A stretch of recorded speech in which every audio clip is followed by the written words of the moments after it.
Hello everyone, welcome to my channel Academy of Fine Learning. In this tutorial, we'll see arrays in Java. We'll see that how arrays, the concept of arrays are provided in Java programming language. Also, we can see the differences of the concept of arrays which was there in C or C++ programming languages and how it is there in Java. Also, we'll see that a note will be given to you and the link will be provided into the description box of this video, and we'll execute different Java programs on arrays.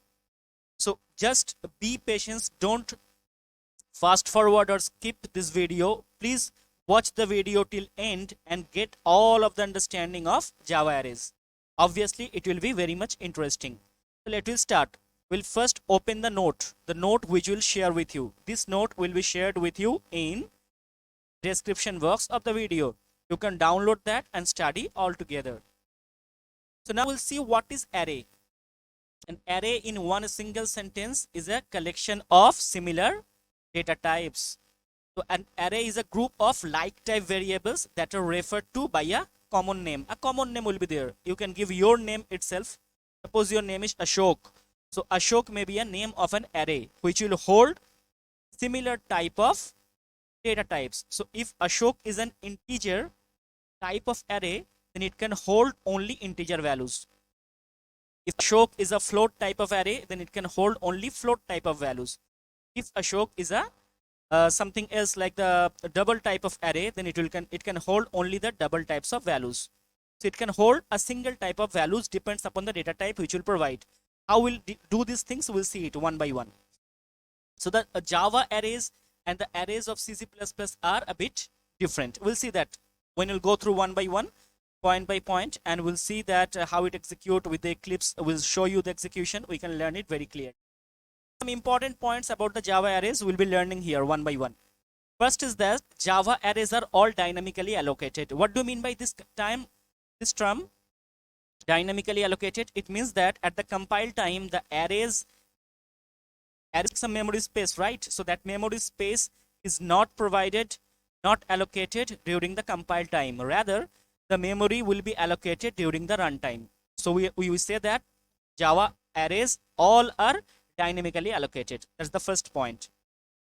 The next point is that since arrays are objects in Java, so all arrays are objects. We'll see it how later. So as all arrays are objects in Java, we can find their length using the object property length. So if you write down name of the array dot length, then it will display how much memory space it occupies. Yes, so we used to use size of in C and C++, correct? Here you will use the length operator. Third point is that in Java, array variables can also be declared like other variables with this third bracket open and closing sign after the data type. We'll see it, okay? So you might be curious how. We'll see it one by one. Definitely we'll go through with all these concepts practically into a computer. I'll share the screen and I'll execute the programs in Java very soon. Please keep your patience for the time being. The next point is that variables in the array are ordered, okay, and each has an index beginning from 0. So it's like C or C++. As you can see here in this particular array, which is having the items with the values 40, 55, 63, 17, 22, 68, 89, 97 and 89. So this array is an integer array. It can hold all the integer values. Yes, it might be a short array also. It might be a byte array also. But one thing common for all these different types of array, it may be short, it may be byte, it may be integer, but it has a single thing common. Like for each and every types of array, one thing is common, that their indexing will be started from 0. Always it will be started from 0. As you can see, this is started from 0 index for the first item, that is 40, first index for the second item 55, and so on. The array length is 9 because it is having 9 elements. But the first index will be 0, so the last index will be array length minus 1 always. So array length is 9, so last index will be 9 minus 1 is equals to 8. Hope that you are following my cursor. Next is that Java arrays can also be used as a static field. a local variable or a method parameter. So in a method, in a function, we can pass the Java arrays, like a variable we can pass.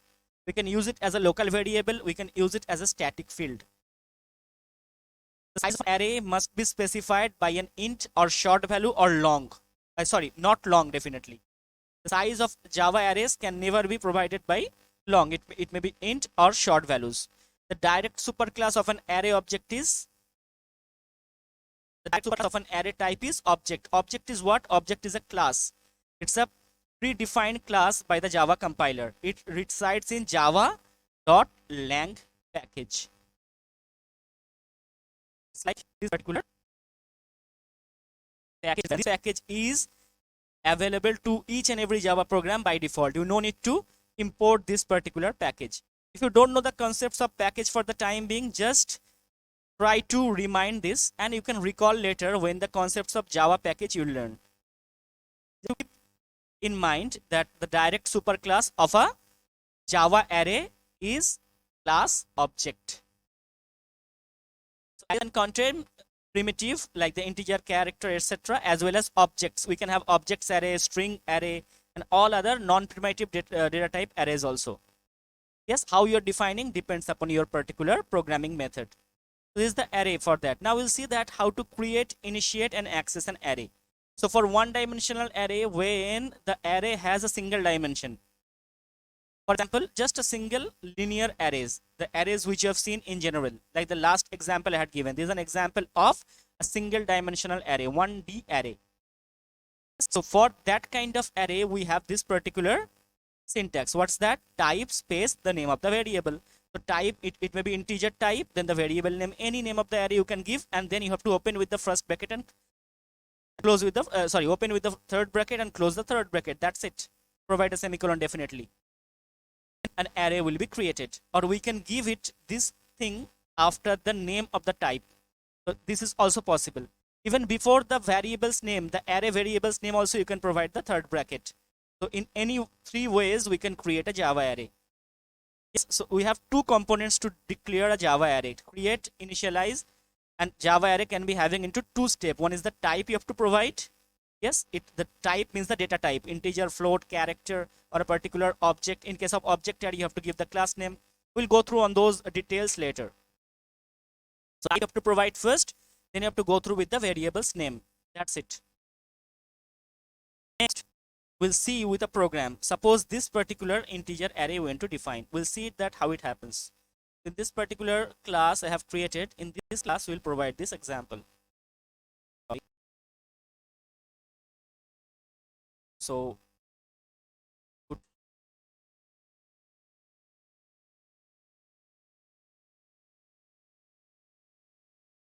public class Java array.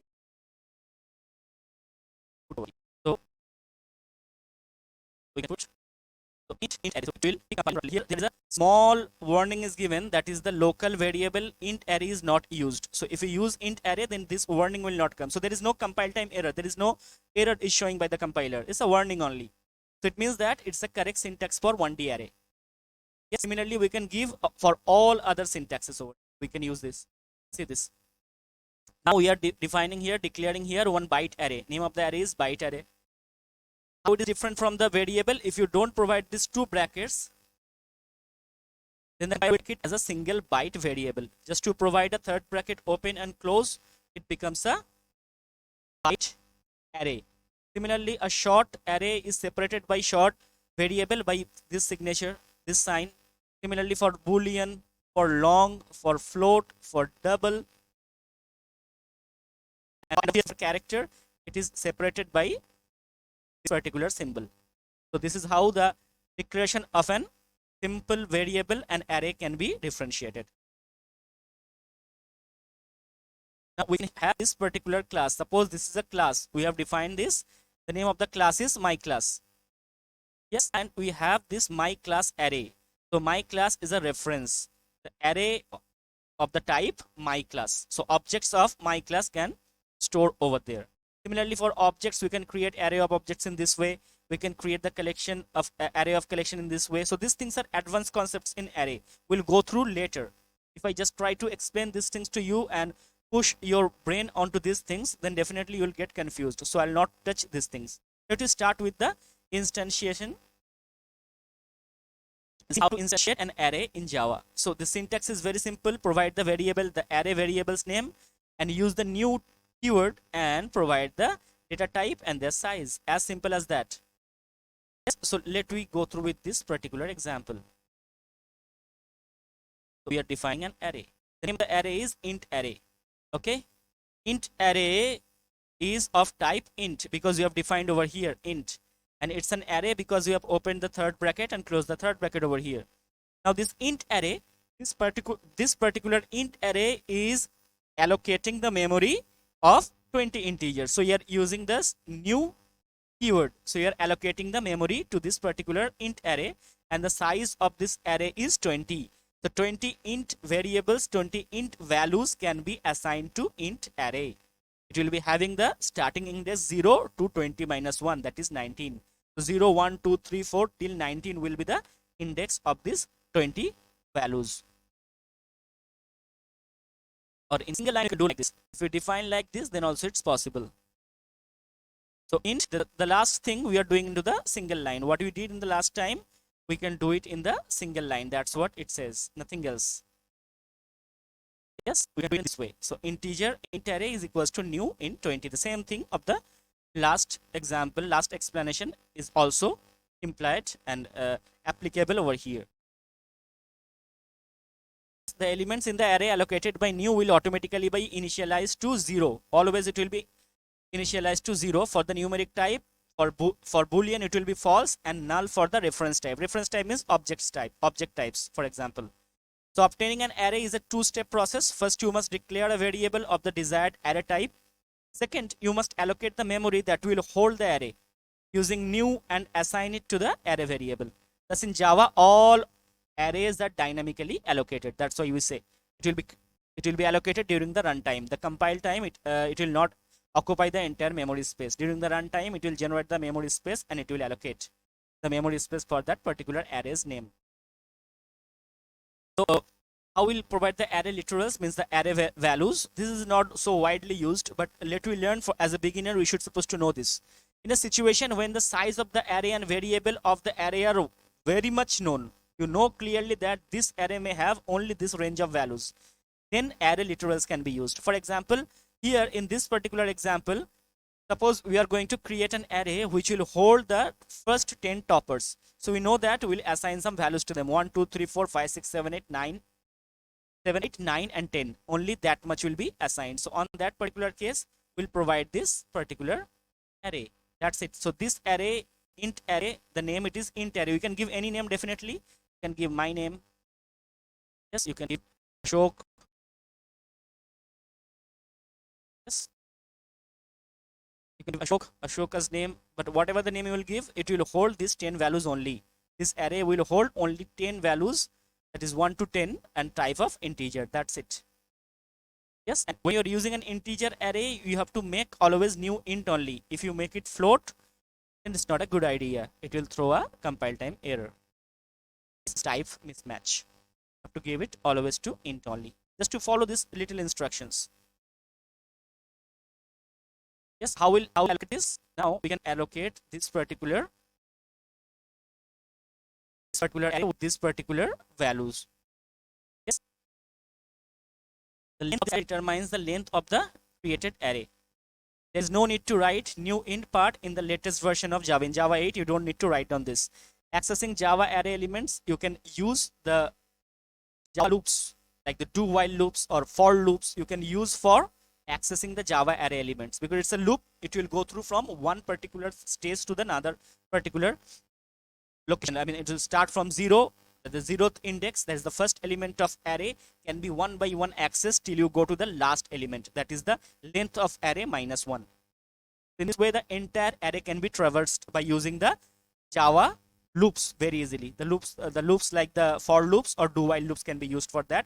And for most of the array accessing, generally we use the for loops only, for your information. So each element in the array is accessed via its index. The index begins with 0 and ends at total array size minus 1. So we'll see that in a particular example. Let's see this example. I'll go through with another program. So we are going through with that integer I is equals to 0 and array length, then I plus plus. So what is ARR? ARR is an array which you have defined before. So we are giving the name of the array. Here the third bracket opening and closing sign is not required. Use the dot keyword. Dot keyword is for accessing Java, any particular keyword. So here the keywords you are using over here, the operators you are using over here is the length. It's the by default provided Java operator. Yes, this particular keyword if you call, then it will give the length of the array. That is how many elements it can hold. Yes. Yes, and then is less than that. So it will be always -1. So 0 till the maximum length -1. It will reach up to that. So each and every elements of the array will be retrieved by this particular statement, and it will be concatenated with this particular string, and this particular value of the location will be printed with elements at index. So we'll see that with a particular program. Don't get confused, otherwise lots of the theory will make you confused. So I'll go through with a fresh program to give you a clear understanding of Java arrays over here right now. Let's see the program. So we are declaring an array of integers. How? We are writing integer opening bracket, closing bracket, and array. We can make it in another way also, as I told. Yes, that's another way to create. Yes, another way is to provide these brackets before. So these three ways are there to initialize that. We have to tell the compiler that we are going to create an array. The name of the array is ARR here, and it's an array because we are giving this sign after int, before variable name, or after variable name, anyone, not together differently. You give over here and here also, it will not be giving you a good idea. Yes, then you can't understand it. It thinks that that's a part of the name of the array. So we are not going to that details, leave it, because we just learning that how to access the Java arrays right now. This array is having the memory of 5 to hold 5 integers. As you can see over here, that this particular array, that is the ARR, can hold 5 integer values. That's why we have written new operator to create the memory dynamically during the runtime. And int, it's a type of the int type of the values will be stored over here, and the maximum number of elements to be stored is 5 integers. Now initializing the first element of the array. So which is the first element of the array? That starts with the index 0. So array 0 is equals to 10. Then array 1 is equals to 20. Array 2 is equals to 30. Array 3 is equals to 40. Array 4 is equals to 50. In this way, in all locations of the array, we are providing different values. Now, how to access that? Now this array is provided with these values, right? 10, 20, 30, 40, 50. So how to access that? We are using this for loop to access that. Yes, as seen in the last example in the notes, the same thing is available. And I have explained that just before. So how to access the elements of this specified array? By using the for loop, go from the I is equals to 0 till I is less than array dot length. See, this length is the length of this array. What is the length of the array? 5. So it is traversing from I is equals to 0 to 5 and increasing 1 by 1 for each iteration of the for loop. After for loop, we don't need to provide a second bracket. There's the curly bracket because there is a single statement after that. Only this statement will be executing. If there are multiple statements, then you have to provide the curly bracket mandatory. We will not go to that details now. So after this for loop, this particular line will be executed for the each iteration of the for loop. So now system.out.println is here, executing element at index I. So at the first, the value of I will be 0. Yes, and then it will print the value of the array I. That is the first index array, that is the 10 will be printed. The next iteration, the value of element at index will be 1 and the value will be printed as 20. The next iteration, it will be 2 and the value will be 30. Next, it will be 3 and the value will be 40. Next, it will be 4 and the value will be 50 in the fourth location. And next, it will be equals to, in the next iteration, the value of I will be equals to 5. But it should be less than 5, correct? So it will terminate the for loop. Now we'll see, we'll execute this particular program. Now see this, how it's giving the output. Elements at index 0 is equals to 10, 20, 30, 40, 50. 0, 1, 2, 3, 4. Yes, if you give here the 5, the same output will come. As you know the size of the array, you can give it here 5. The same output will come definitely. Yes. Yes, if you make tree, tell me how you can right think. 1, 2, correct? 0, 1, 2. So after this, 10, 20, and 30 will be executed. Will be displayed. Sorry, not executed. 10, 20, and 30 will be displayed. So generally, it's a good practice to go if you want to traverse the entire array to give name of the array dot length. Then the entire array's length will be executed because the arrays may be initialized dynamically and sometimes by other methods. So it's always better that you use this particular statement to access the array to the fullest, to the end of the array. Yes, if you give the other values, you can also more bit. Those are not understanding maybe or any other values if you give, then that will be executed one by one. Yes, so these values are getting it's particular memory is getting accessed. Particular array is getting accessed. These outputs are also provided into the note so that you can get the entire concept from the note very easily, very properly, and without any disturbance. If you have any doubt in the comment section, I'll be always happy to answer you from there. This is the array, and location is given by using dot operator. We are showing that in this particular memory space that array is getting started, and these are the values. This is the 1D array example of. Now we'll see that how arrays of objects can be created.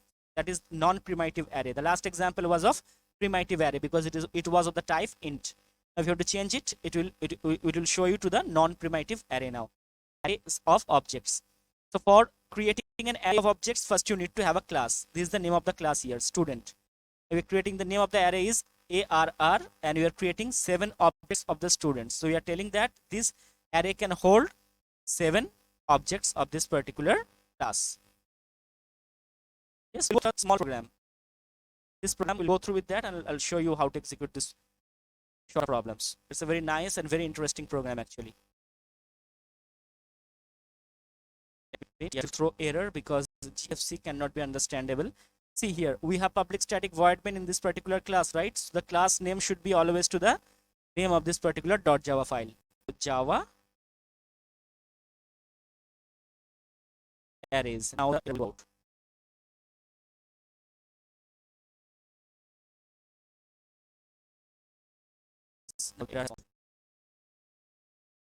See here, there is a class name of the here we have roll number. This particular variable, we have a single variable name is also public, that is getting accessed directly from outside of the class.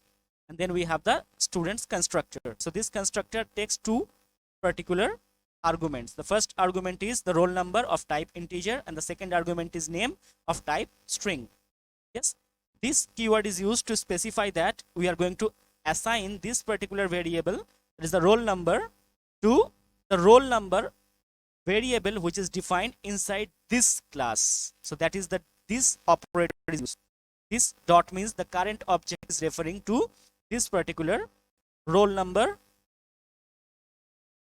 variable, and this particular argument is fetching the data to this particular variable over here. So name is provided to this dot name. So in this particular variable, we are providing this string name which you are passing in this constructor will be assigned to this particular variable for the current object. So 10 objects can have 10 copies of all these particular variables by using located by this operator. We will see some other video ideas with this operator. So we are having another class Java arrays. Here we have the public static void main. So the program will start execution from the line number 14 because in line number 14 here we have public static void main. We are creating one student class reference here. Yes. Yes, not array definite. Now array, yes, of type student actually, array of type student. Students. So now we are that allocating memory for 5 objects of type student. We are creating this by using this new operator. We are creating objects. How many objects? We are telling that it can hold the array of 5 student class object. Yes. Now in the first object.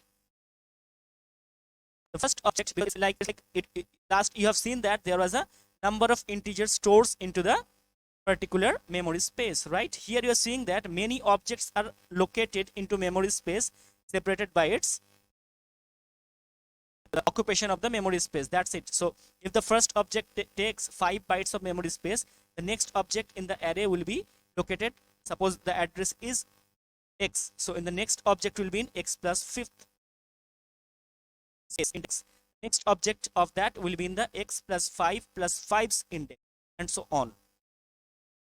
The first index will be allocated by will be accessed by this array into the default value 0. So from 0 we can access the first object. So you are creating a new student object over here. Here you are telling that this many array of student object can be created. So here you are actually creating the objects. So new student 1 comma Aman. So what's happening? This in through this particular line we are calling the constructor of the class student. Constructor of the class student is called for which object? For array 0, that is for the first object in the first index, and it is having the value of roll number is equals to 1 and the name is Aman. Similarly, we are creating for the next array object by calling this constructor with the different values of 2 and Vaibhav name. Next roll number is 3 and the name is Shikhar. Next roll number is 4 and the name is Dharmesh, and next roll number is 5 and name is Mohit. We have created the array of objects. How many objects? 5 objects. How the first object is accessed by array 0, correct? How the second object is accessed by arr 1.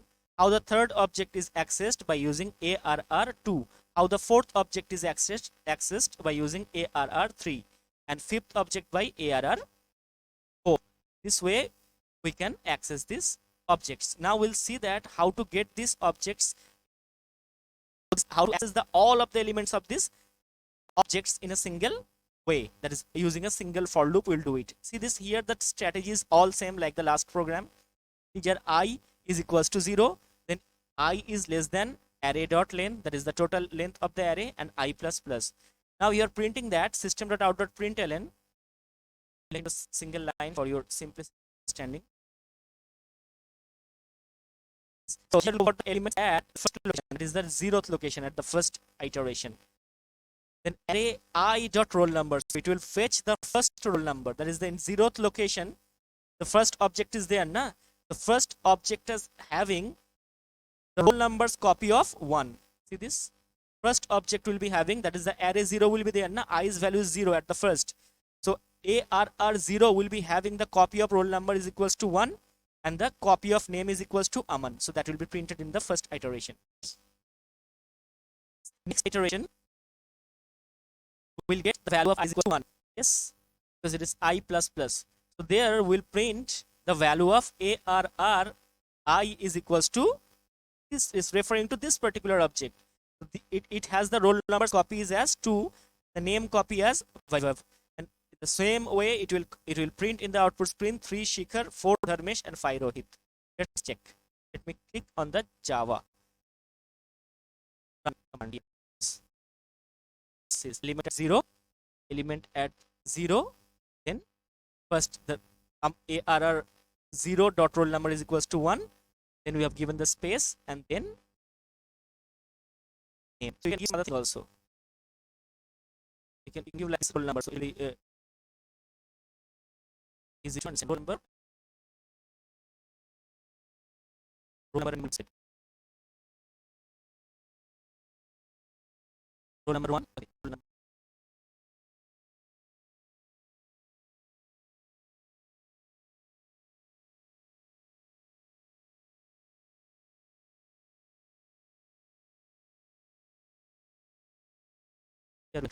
Here you are.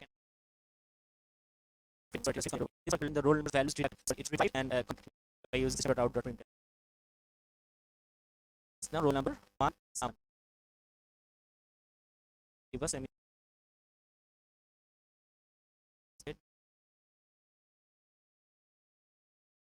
Yes, guys. So it's giving that elements 0, roll number is equal to 1, and name is equal to 1, and the same way these values are being printed 1 by 1.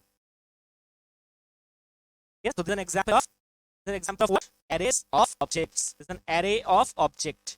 So here, this particular example, it's an array of what? It's an array of student object. Yes, because we have used this student class to create this array, and here we have created the objects actually. So in this way, here we have accessed this particular object's values. These 3 steps are being explained to you.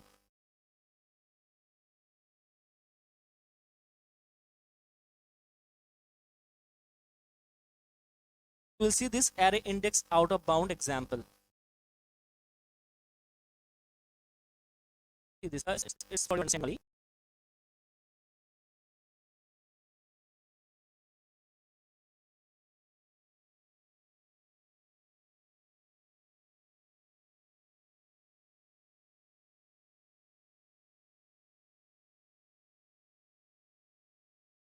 So here, if you run program, output 20 is correct.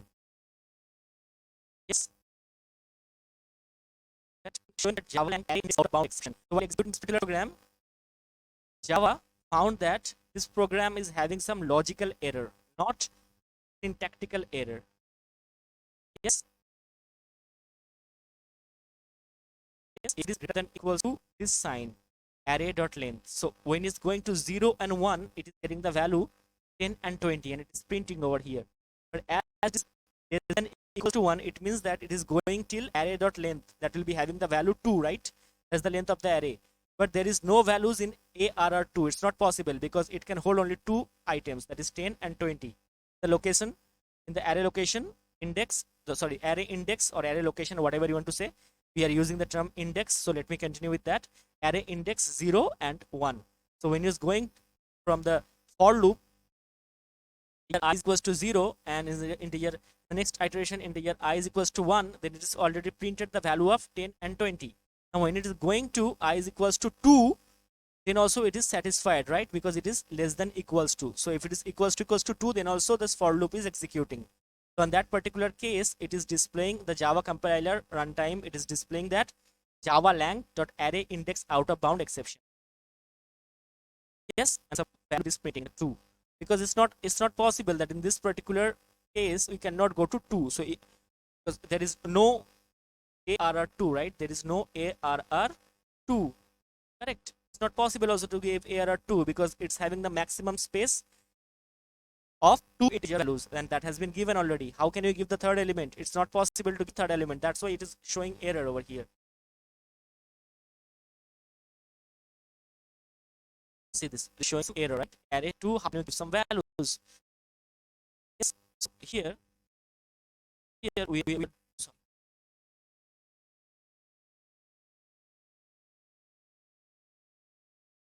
yeah. So here, if you remove this particular line and if you execute this, then see that this particular program's output, just we have changed equals to sign, just we have removed the equals to sign from the for loop, and we can see that the exception is not coming because the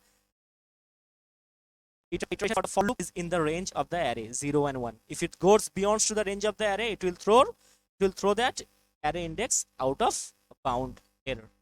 So when you give the equals to sign over here, we can get this particular exception, the array index out of bound and not go beyond the range of the array. That's what it means in simple terms. So we'll go to the multidimensional arrays. Now we'll see that how multidimensional arrays works. So we'll go for the 2D array. For 2D array, we'll be having these boxes 2 times. As simple as that.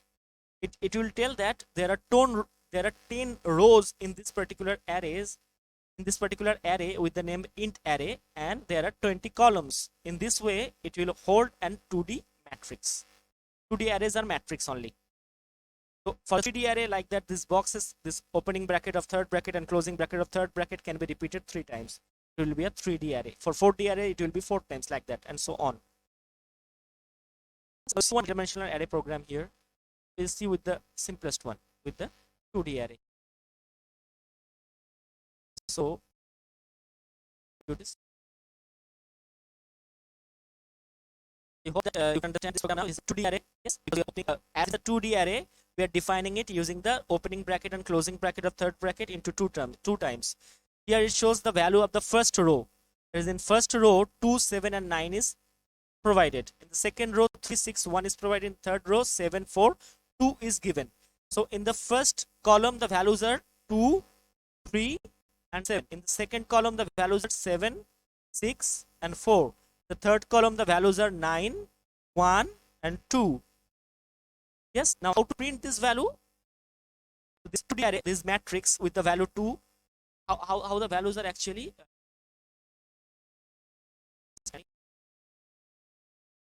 here. The values will be like,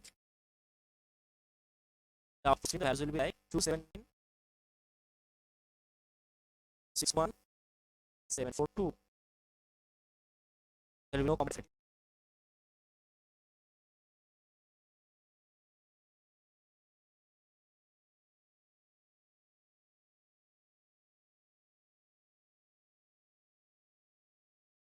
It will be like this.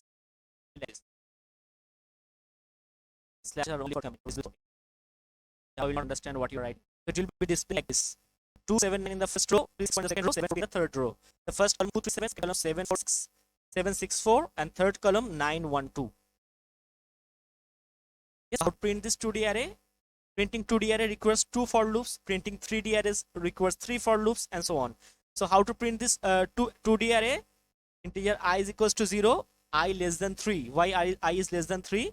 Because I is having how much? I denotes here the rows. In simple terms, you remember that there's rows of this matrix. 2D array matrix. So how many rows are there? 1, 2, 3. So for 3 rows, what will be the indexes? Index will be what? 0, 1, and 2. And 2. So this will be the index of the rows. What will will determine columns? It will be the columns of this matrix will be determined that. What are that? What are those indexes are there? Indexes are definitely here. How many columns are there? 2, 3, 6, 7, 1 column, 7, 6, 4 for the second column value, 9, 1, 2 for the third column value. Correct? So the index will be same 0, 1, and 2 for the column also. If you're printing this I and J and giving this space after that, so it will be displaying the way just I wrote over here the values. 279 in first row, in second row 361 separated by comma, in third row 742 separated by comma. Now we execute this program and see how it's giving the output.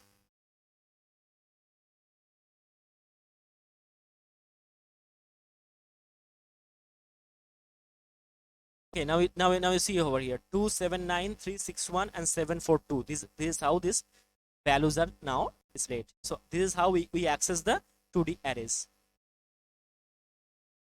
Yes, this is provided into the output in the node. Okay, how this multidimensional array works. So in multidimensional array, each point refers to the another particular point. So in the first row, this first array, in the first for loop, we are accessing this list, and from the second for loop, we are accessing the next values. First row, we are in the by using the first for loop, we are going for rows, and by using the second for loop, we are going for the columns. And in this way, the data is being fetched. Now, how to pass the arrays to Java methods? Java methods are Java functions, whatever you say. We see this simple example.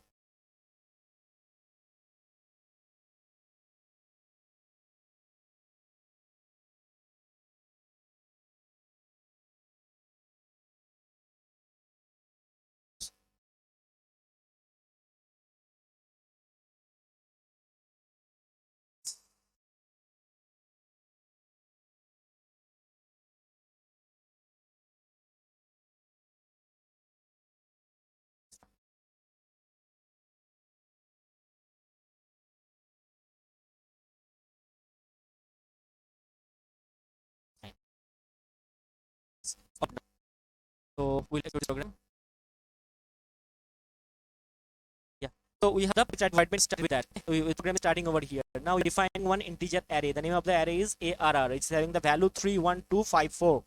31254 is provided in this array ARR. So first location 0th index value 3, first index value 1, second index value 2, third index value 5, and fourth index value 4.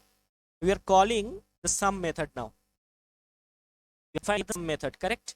And passing the array. See here, like we pass variables, we can pass the array itself to a Java method. We are calling this method. Okay, we can call this method without creating an object of the class, because this method is static. Static methods can be called directly without using any particular object. So directly we are calling sum ARR, public static void sum, and we are written the particular method signature in such a way that it can take as an argument integer array of type, one array of type integer. You can give any name, okay? It's not mandatory to give ARR. You can give any name also. Yes, here you have changed that thing. Yes, here you have to change the name. That's it. Are you getting? So you're calling this ARR, and you're getting this particular name over here. Then what is happening over here? Here, the student's name ARR is now, sorry, the array name ARR is now transferred to the name of this particular name, Tanveer. And in this name, it will be known as, the values of ARR will be copied to the value of Tanveer. Now, integer sum is equals to 0. In initializing one integer variable sum with the value 0. Now, this particular for loop is starting with the index 0 and going through the minus 1 of this array Tanveer. So we are getting the length of the array Tanveer over here and iterating one by one. The sum is equals to sum plus Tanveer's value 1 by 1. Yes. So what is the value?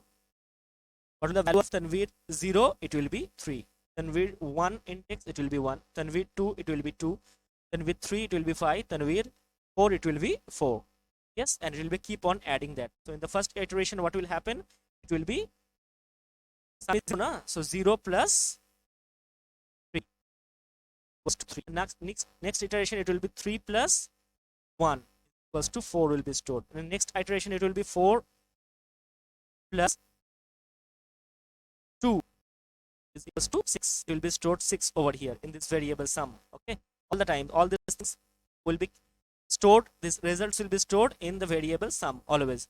Initialize to 2. Now, after each iteration, the value is getting modified. Now, in the next iteration, the value of 6 will be changed to 11, correct? And the next iteration, it will be changed to 15. In this way, when we'll print over here, print only once, okay? Because for loops, if you're not starting the curly bracket, for loops domain will be on the next line. So for loop is written in the line number 14 here. So the for loops application impact will be on line number 15 only. Yes, so this line will be printed after the for loop is complete its execution. Then it will come to the line number 16 and it will print the sum value only once. That's the of this particular program. So what we try to do in this particular program, we just want to show you that how to pass an array to a particular method in Java. You can give any variable name over here. You can give again Ashok's name. Yes, you can give Ashok's name over here. Any variable, just to show that. You take a copy of whatever variable name you use. When you're passing this ARR will get copied to this particular integer array. But it should be mandatory that it will be always int value. Yes, if it's float, then it can't understand. It's asking that how you are calling a particular method sum with an integer value of r. Then we have to make it float also. Yes, you have to make float, then it will be taken 1.0 and so on. Yes, so always do this compatibility checks. So result is 15 over here. Yes, because it's type converted.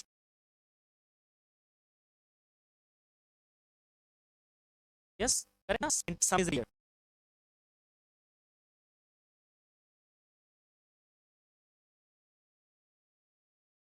So guys, in this way we can see that sum ARR now it's showing 15 because it's a float. Okay, so in this way we are going to show you that the key concept from this program, the key things we should learn from this program is that you can see that how an array can be passed to a method and how the method will work with that particular array name. We can give any name and we can work in this way and you can get the output. As simple as that. Yes, you can put in the comment section. I can give you the answer.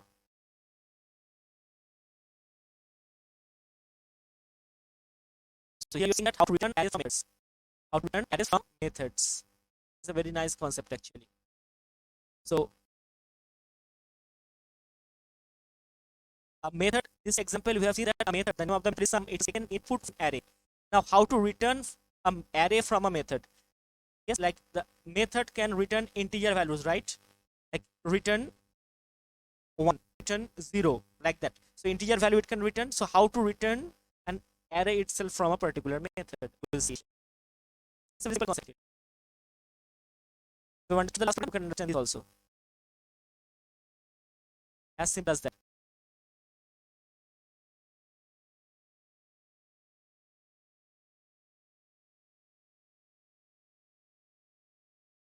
No errors. See, look at this program. Look at this program once.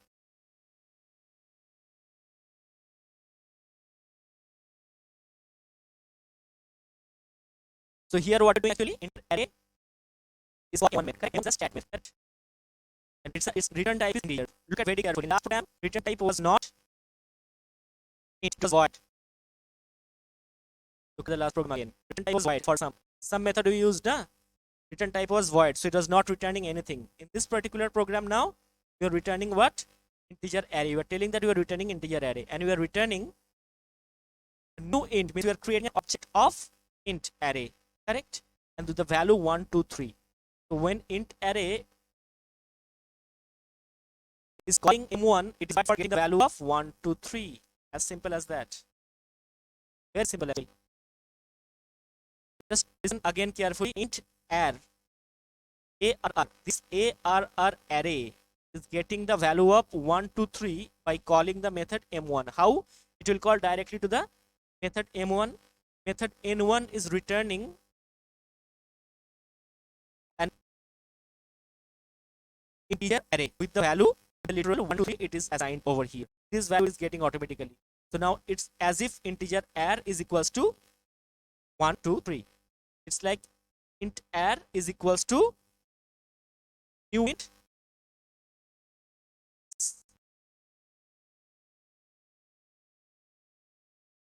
is as if after this line is executed, it will be as if int array is equals to new int 1, 2, 3. Because m1 is doing only that, it's returning this particular value. Yes, that's it. So now if using this particular line now, as you know that, as you have seen before, the for loop is being executed to go through the entire array. So it will print the value 1, 2, 3 separated by space. As doing the concatenation of space over here, the print system.out.print.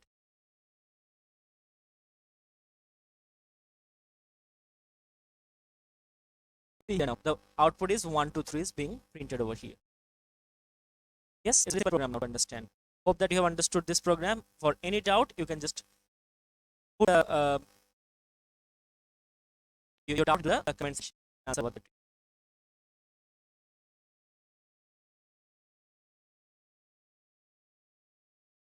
So here is class objects for arrays. It's class objects for arrays.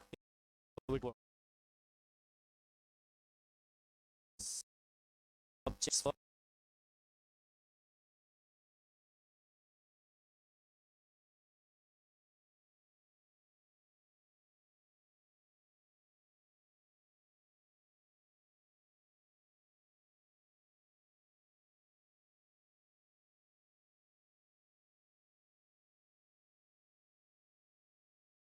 this now. Integer int array is equals to new int 3. So 3 integers will be allocated to the int array automatically during runtime. Similarly for byte array, for short array. String is a non-primitive array which is stored 3 strings. Str array. Yes, we can get a class name here. Get class dot get superclass. Byte array dot get class. String array dot get class. Now see this output.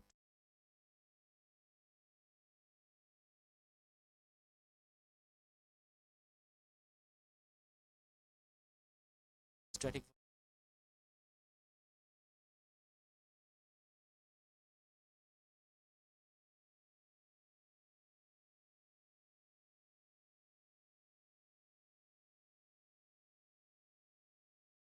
So now that is what it's so showing that it's an type.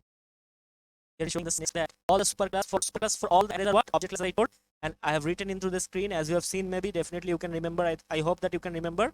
It's in java.lang that object. So in this particular class, this object is a class. Okay, this is a super class for all Java objects. It's very for all Java arrays. It's a very nice concept actually. So many also don't know these things. When they're using the Java for long, they don't know that this particular Java package java.lang is comes with the each Java program by default. You don't need to import this package. In this particular java.lang package, there is a class name object. That's the super class for all arrays of Java. Now in the next line, it is showing the byte. So B specify this byte array dot get class. So get its class is byte class because it's a byte class, correct? So here for the short arrays, it is short. For short array, short, so specified by S. Now for string array dot get class, the super type is what? String.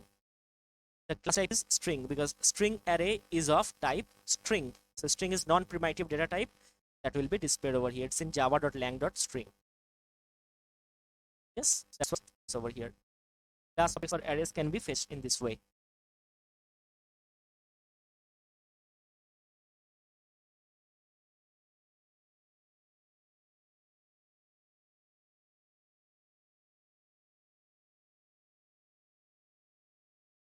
So array members, we can learn this array members like a length, can be used as exception. So all these concepts can go through that when you run through for exception handling and all these concepts. I'll not bombard with you with the newer and the more and deepest and more complicated things with the Java arrays. Java arrays is a big concept. Like there are books on Java arrays. So I'm just trying to make you familiarize with the Java program along with the hands-on programs, practical programs. So these concepts, there are some concepts which is available in this Java in this note which you may not understand directly. So try to just go through with this, and how much you can understand is good. Whatever you have not understood, you can leave for some things. Okay. So you should not supposed to get. I don't know. Then I don't know. If you don't know this, you know Java arrays. For the time being, if you know up to that level, then also you know Java arrays for sure. So exception handling, all these things related to Java arrays will be taught to you when you'll go through with the videos of exception handling. Those videos you have to check for that. So here, okay, look at this program. Integer int array is having the values 1, 2, and 3. Okay. Now we are cloning the array, and we have given the name of the array is clone array. Any name you can give, definitely. You have given the name clone array. How to get the clone array? The name of the existing array dot clone method is available by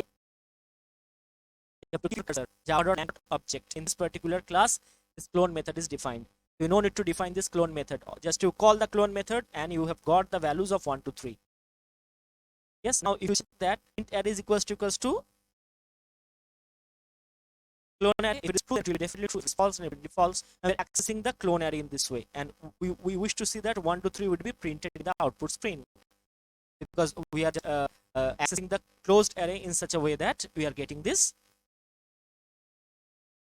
We are doing this clone array as you use this int array. Use this int. Now, the value of 1 to 3 you should submit. You're getting 1 to 3, right? Yes. So that's how it's working here. So this particular program showing you.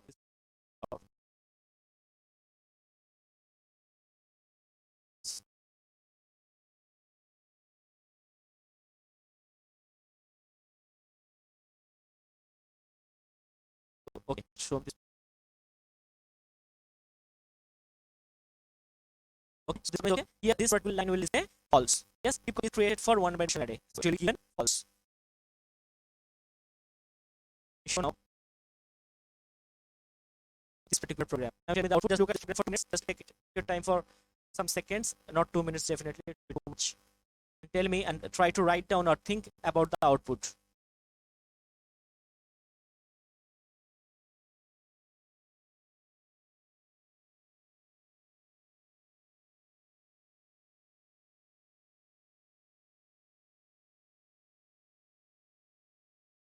So today, right? It's really correct. What happens is that the rows and the next row is first row is 1 to 3, the second row is 4 5. The first column is 1 4, second column is 2 5, and third column is 3 and null. Yes. Now we're doing this 2D array using this clone method. So int array and its values is clone to clone array. Correct. Now we'll try to print here this equation. So that will be given the false definitely.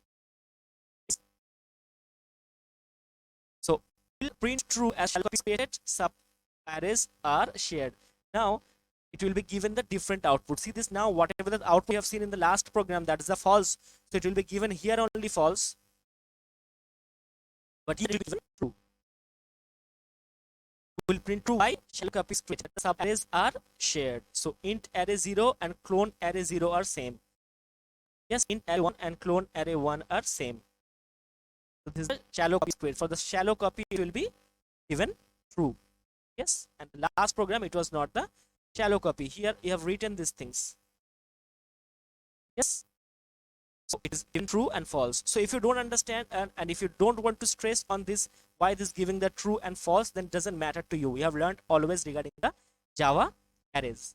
I hope that the Java initialization, Java array understanding, 1D array, 2D array, primitive array, non-primitive array, an array of array to pass into the methods, and to array which can be retrieve back from the method, and the array initialization, putting the array literal values, getting the values from the arrays, and all other concepts you have got from this particular video.